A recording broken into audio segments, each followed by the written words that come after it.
साथियों नमस्कार, मैं हूं आपका दोस्त गौतम दीक्षित और आज हमारा ये तीसरा वीडियो है जो कि भारतीय संविधान से संबंधित है। इस तीसरे वीडियो में 100 MCQ जो लेके आने वाला था मैं, उसका ये तीसरा वीडियो है। ये वीडियो शुरू करने से पहले आज का एक मोटिवेशनल कोट है कि समझनी है ज़िंदगी तो ज़िंदगी में पीछे देखो और जीनी है ज़िंदगी तो आगे देखो। देखो दोस्तों, कितनी अच्छी बात कही गई है कि अगर हमें ज़िंदगी को समझना है तो हमें ज़िंदगी में पीछे फ्लैशबैक में देखना पड़ेगा, और अगर ज़िंदगी को अच्छी तरह जीना है और तो हमें ज़िंदगी में सदैव लुक फॉरवर्ड करना होगा, यानी आगे की तरफ देखना होगा। ठीक है, इन्हीं सब विचारों के साथ शुरू करते हैं आज का वीडियो। तो हमारा पहला सवाल है, when can a president use A discretion in appointing A prime minister. देखिए, मैंने पहले ही कहा था ये जो सीरीज़ है इसमें सवाल अंग्रेज़ी में लिखे होंगे, लेकिन मैं उसको पूरी तरीके से हिंदी में पढ़ूंगा। तो इसमें प्रश्न ये है कि अगर ऐसी कौन सी स्थिति बनती है कि जब भारत के प्रधानमंत्री के चुनाव में राष्ट्रपति को वोट करना होता है। देखिए दोस्तों, जब कोई भी मेजॉरिटी में पार्टी जीत के आती है, उस जो सबसे बड़ा दल होता है उसका जो सर्वसम्मति से चुना गया जो लीडर होता है वो देश का प्रधानमंत्री बनता है। लेकिन अगर उन चुने हुए मेंबर्स में से अगर 50% लोग एक व्यक्ति को वोट कर रहे हैं और ठीक 50% लोग दूसरे व्यक्ति को वोट कर रहे हैं, तो उस असमंजस की स्थिति में कौन वोट करता है या प्रेसिडेंट कब वोट करता है। देखिए, आपके सामने 4 ऑप्शन है। व्हेन नो पॉलिटिकल ओटरी enjoy clear majority in the Lok Sabha, जब लोकसभा में क्लियर कट मेजॉरिटी नहीं आती है तब।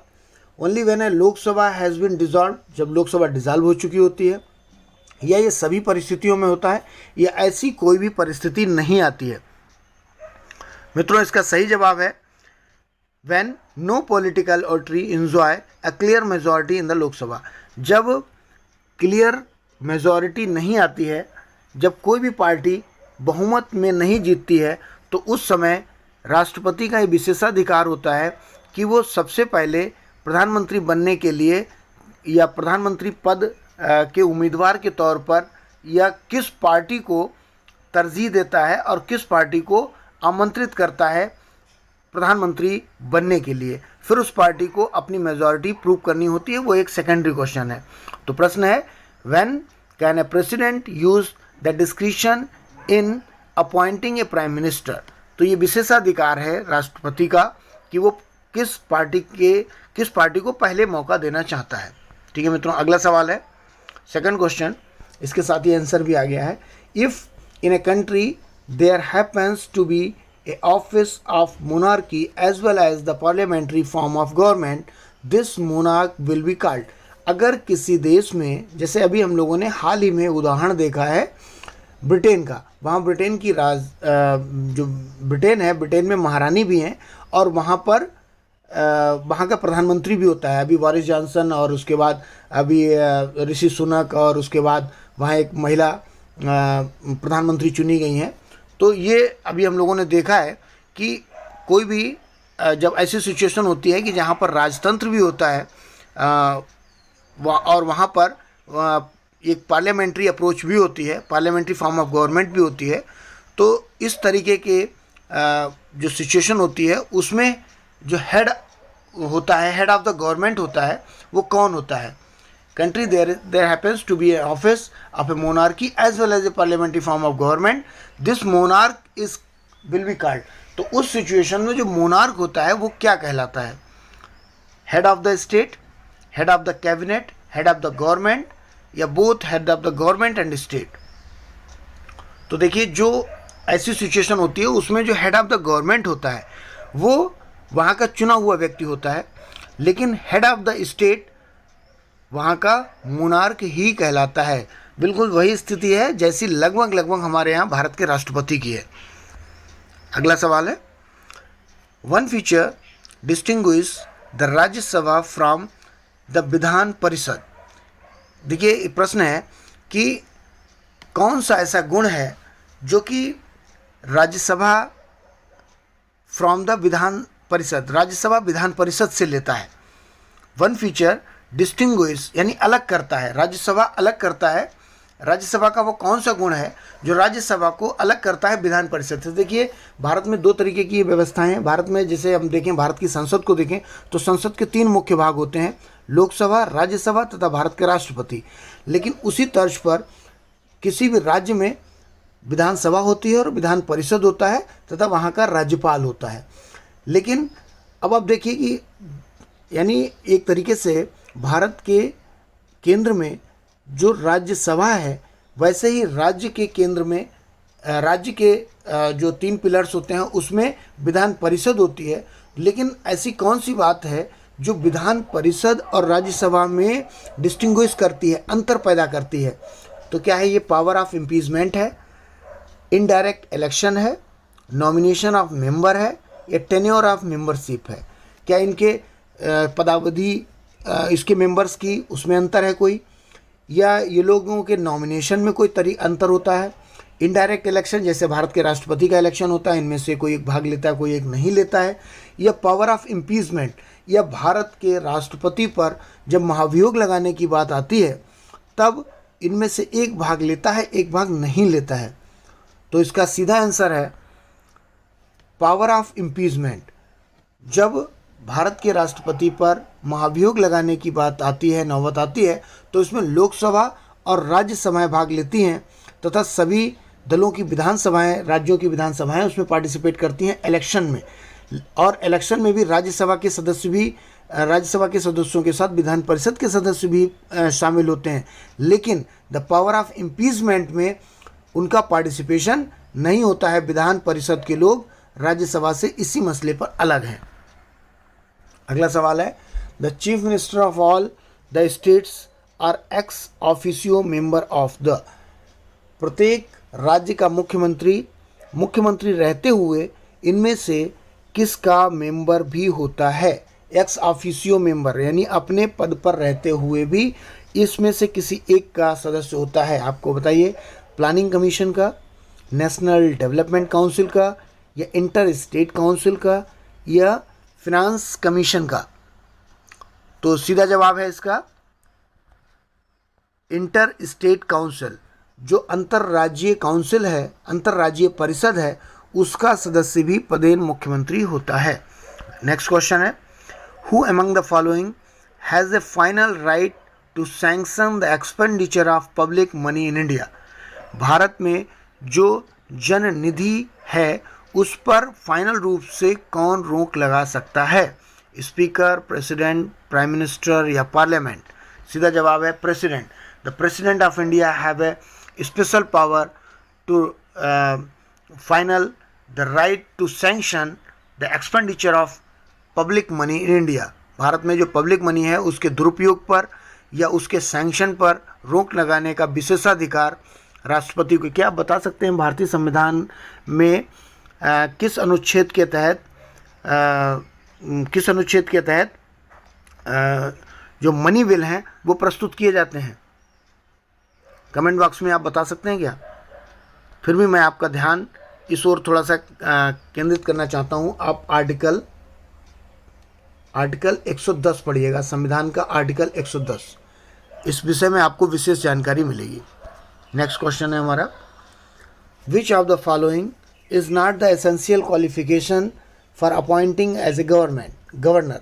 देखिए, कल वाली जो सीरीज़ थी उसमें हम लोगों ने भारत के राष्ट्रपति के लिए क्या अहर्ताएँ होनी चाहिए वो देखा था। आज प्रश्न है राज्यपाल से। तो he must be A member of either house of parliament, क्या किसी पार्लियामेंट के किसी हाउस का मेंबर हो वो? He should be the domicile of the state in which he is being to appointed, क्या वो उस राज्य का नागरिक हो जिसका उसे राज्यपाल बनना है?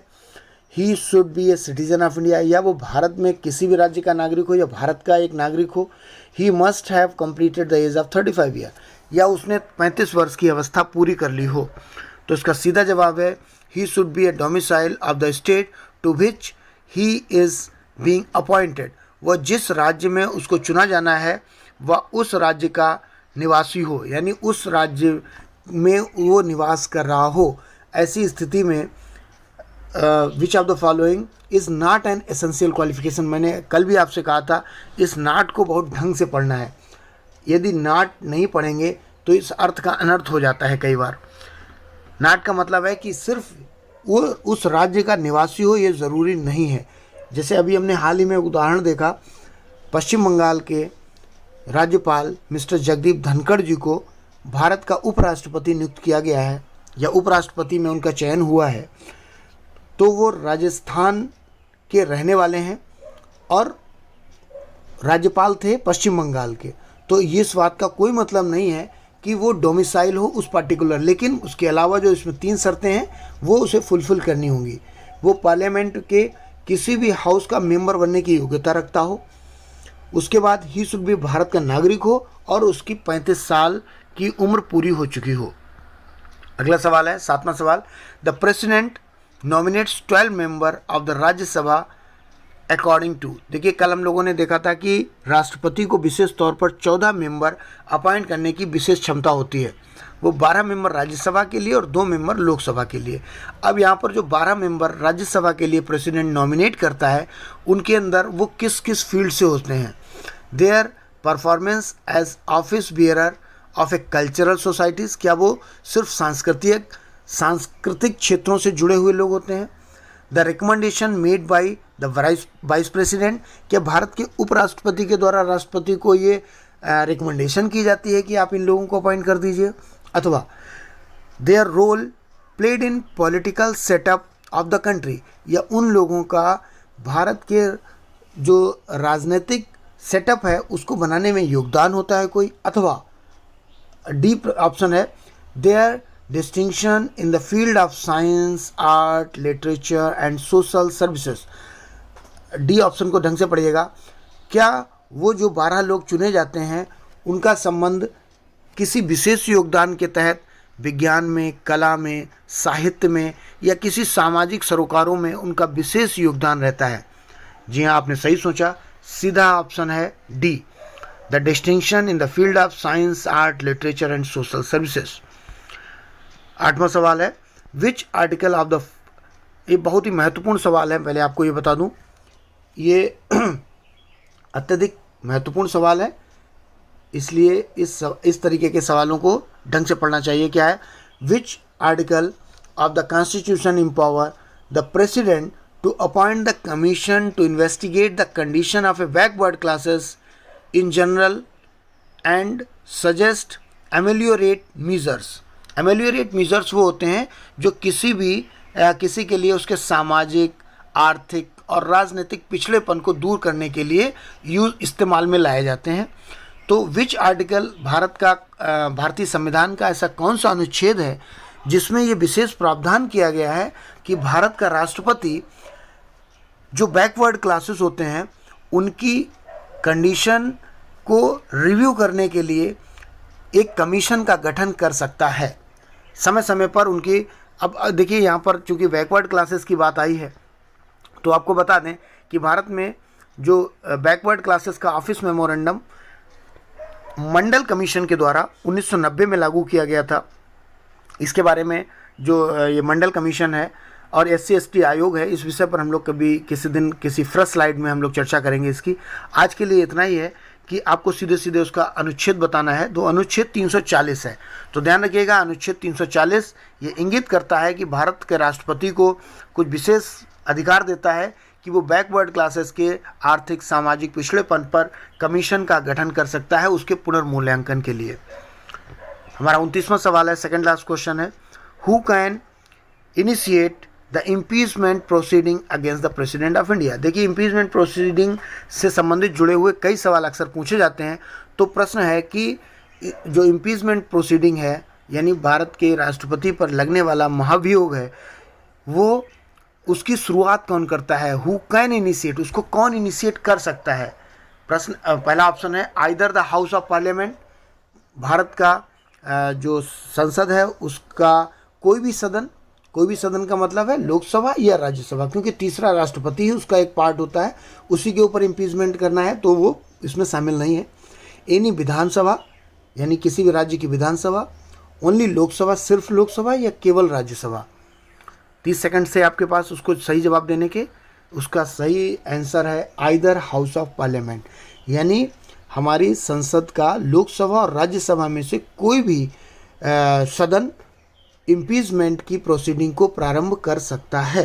क्या आप कमेंट्स बॉक्स में बता सकते हैं कि भारत के राष्ट्रपति पर महाभियोग संविधान के किस अनुच्छेद के तहत आता है? अगला सवाल है सवाल नंबर 30। Who was the member of Rajya Sabha when the first appointed as a prime minister of India? देखिए, कुछ सवाल इतिहास से भी लेना जरूरी है कि भारत का ऐसा कौन सा प्रधानमंत्री था कि जब वो प्रधानमंत्री बना उस समय वो राज्यसभा का सदस्य था? लाल बहादुर शास्त्री जी, चरण सिंह, मोरारजी देसाई या इंदिरा गांधी? सही जवाब है श्रीमती इंदिरा गांधी। श्रीमती इंदिरा गांधी जी जब भारत की प्रधानमंत्री बनी तो उस समय वो राज्यसभा की मेंबर थी। मित्रों, आपने वीडियो को अंत तक देखा, इसलिए आपका बहुत बहुत शुक्रिया। आपने इस वीडियो से ज़रूर कुछ ना कुछ नया सीखा होगा, आपके ज्ञान में ज़रूर वृद्धि हुई होगी। यदि आपने अपने कीमती 15 मिनट दिए हैं तो अवश्य निश्चित तौर पर आपके ज्ञान में वृद्धि हुई होगी। फिर से मिलते हैं हम लोग इस सीरीज़ की अगली वीडियो में। तब तक के लिए जय हिंद, जय भारत। मित्रों, यदि वीडियो आपको ये पसंद आया है तो अपने सभी मित्रों के साथ शेयर करें, इसे लाइक करें और इस चैनल को ऐसे ही मज़ेदार वीडियो के लिए आप सब्सक्राइब करें। मैं हूं आपका दोस्त गौतम दीक्षित, विद्यार्थी स्टडी पॉइंट पे आप हमको सुन रहे थे। जय हिंद, जय भारत।